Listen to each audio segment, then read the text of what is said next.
gente, tudo bom? Nós estamos juntos para esse café especial nesta série que nós queremos considerar sobre crescimento. Então eu vou começar, depois do meu café, claro, te contando uma história que eu vi há um tempo atrás, na verdade uma piada, mas que ilustra um princípio interessante. Diz que um grupo de irmãs crentes estavam voltando de uma vigília de oração, eram as 3 horas da manhã. A maioria delas, por algum motivo de campanha lá da igreja, nada especial, estava vestida de branco, estavam de branco, e um rapaz para num carro logo quando elas estavam voltando a pé para casa na esquina de um cemitério da cidade. E o rapaz do carro parou desse ouvido e disse: "As irmãs sabem onde fica o forró do Chico?"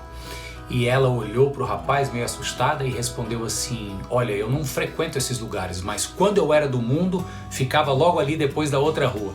O camarada olhou aquela turma de branco 3 horas da manhã no cemitério dizendo "quando eu era do mundo", e conta a piada que o homem saiu correndo em disparada com medo daquelas almas penadas no meio da rua.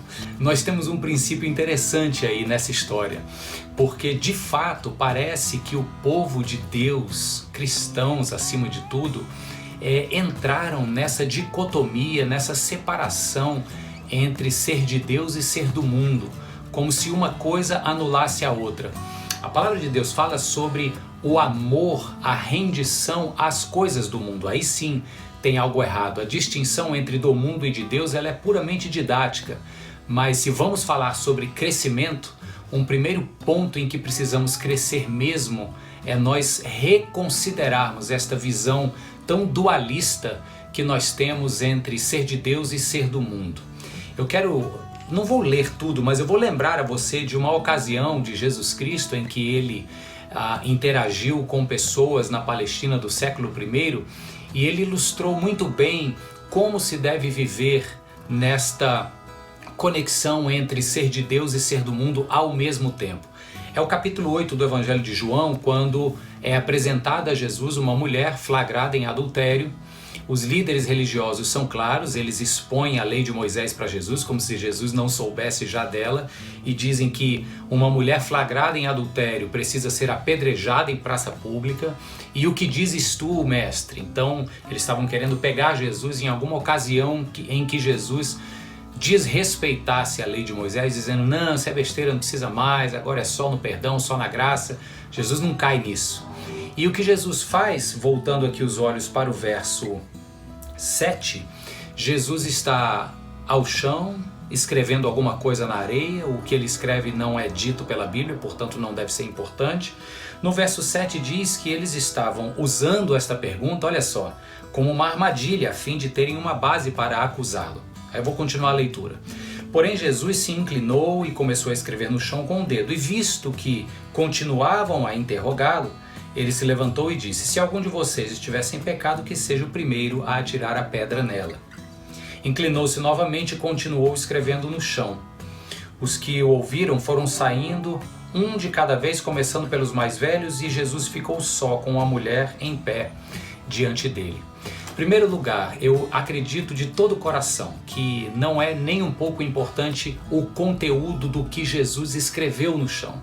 O que para mim é importante é que no meio daquele clima de acusação da mulher e expectativa da reação de Jesus, Jesus simplesmente calado estava, calado fica a priori, se inclina e começa a escrever. Repito, o que escreveu não é tão importante quanto é importante o fato de que houve silêncio. Houve pausa para se refletir.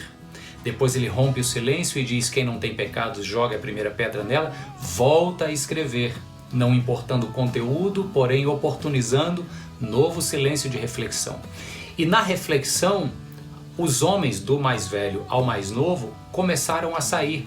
E o texto diz que Jesus ficou só com a mulher. Então o diálogo agora é com ela. E no verso 10, então Jesus pôs-se em pé e perguntou-lhe: "Mulher, onde estão eles? Ninguém a condenou?" "Ninguém, Senhor," disse ela. Declarou Jesus: "Eu também não a condeno. Agora vá e abandone a sua vida de pecado." O que é que está em jogo aqui para nós entendermos este homem Jesus, ao mesmo tempo Deus encarnado, reagindo na trama do seu cotidiano, na demanda do seu dia a dia, no caso em que lhe apresentaram, um caso difícil, apedreja ou não apedreja, este homem, Deus, ele nos mostra que não podemos cair no erro de separar absolutamente ser de Deus e ser do mundo. Somos dos dois ao mesmo tempo. Veja só, pessoas que querem ser de Deus, às vezes estão com uma vocação para anjo e se tornam tão espirituais, entre aspas, porque até o conceito de espiritualidade se torna errado, estão tão espirituais, não pisam nem no chão, se tornam donas da verdade, quem tem a verdade vai julgar e aquele que julga condena. Então olha esses homens aqui, ela precisa ser apedrejada. Nós vivemos pela lei de Moisés. Não tinha nada de errado viver pela lei, é a regra do povo judeu, era a regra de Jesus, contanto que se vivesse de fato pela lei. E a lei conectava o homem ao mundo, ao dia a dia, à terra, ao humano. E eles estavam acima disso tudo, apenas possuindo uma verdade que acusava e que condenava. Por outro lado, diz aqui o texto que Jesus fica só com a mulher. Se tem pessoas querendo ser anjo, tem tantas outras sendo animais. O que é um animal? É aquele que vive pelo instinto. É aquele que vive dando lugar a quaisquer apetites que vêm no seu dia a dia. Olhou, cobiçou, conseguiu. Jesus aqui está só com uma mulher que em outro momento esteve só com um homem que a levou para a cama numa relação de adultério. Este homem, Jesus, não se deixa levar por esse instinto masculino, viril, humano, do mundo, entre aspas. Ele sabe estar a só com ela e viver ali da forma mais humana possível, porque, enfim, queridos, o que é ser humano? É poder unir essas duas naturezas com as quais Deus nos fez, que é sermos o pó da terra, nesta dimensão carnal, mas ao mesmo tempo dotados do fôlego divino, do sopro de Deus. Quando juntamos o pó da terra com o sopro de Deus, nós nos tornamos, diz lá Gênesis 2, alma vivente. É isso que nós somos. Portanto, num primeiro momento eu queria te dizer que crescer é nós entendermos que a nossa vocação não é nem para ser anjo, muito menos para continuar dando lugar a instintos animalescos. Não é nem para ser de Deus exclusivamente ou do mundo exclusivamente, mas para fundirmos os dois e sermos gente. Jesus foi gente. Jesus soube olhar para aquela mulher como Deus que era, podendo tê-la condenado, e a acolheu com a graça do Deus que ele representava, e como homem que era, podendo ter dado lugar a uns instintos básicos da sua masculinidade, não o fez, porque sabia que não só não era o certo, como o que aquela mulher precisava não era aquilo. O que ela precisava era de paz, era de libertação de uma vida de dependência e de pecado. Então, o convite para nós, nessa perspectiva de crescimento, é nós nos parecermos com Jesus a cada dia.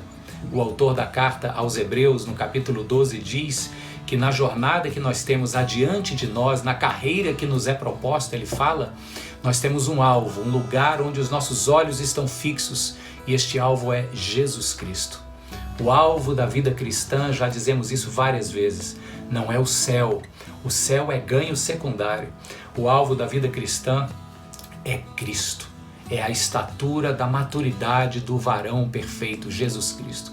Eu e você temos vocação para sermos o tipo de homem, o tipo da mulher que Deus quer que sejamos. E que tipo é esse? A semelhança de seu Filho, Jesus Cristo. Que isso transforme os seus relacionamentos, transforme o seu dia hoje, transforme a sua vida e que você caminhe nesta jornada diante de ti, no dia a dia, chamada vida, chamada cotidiano, com todas as demandas que a vida lhe trouxer, com uma vocação dada por Deus para ser gente, ao mesmo tempo rendida e dependente da vontade de Deus, mas ao mesmo tempo também sensível e comprometida com a necessidade do próximo. Isso é ser como Cristo foi, isso é ser gente, e é preciso crescer para sermos gente. Que Deus te abençoe e nos dê crescimento. Um abraço e até o nosso próximo grão especial da série Crescer. Valeu!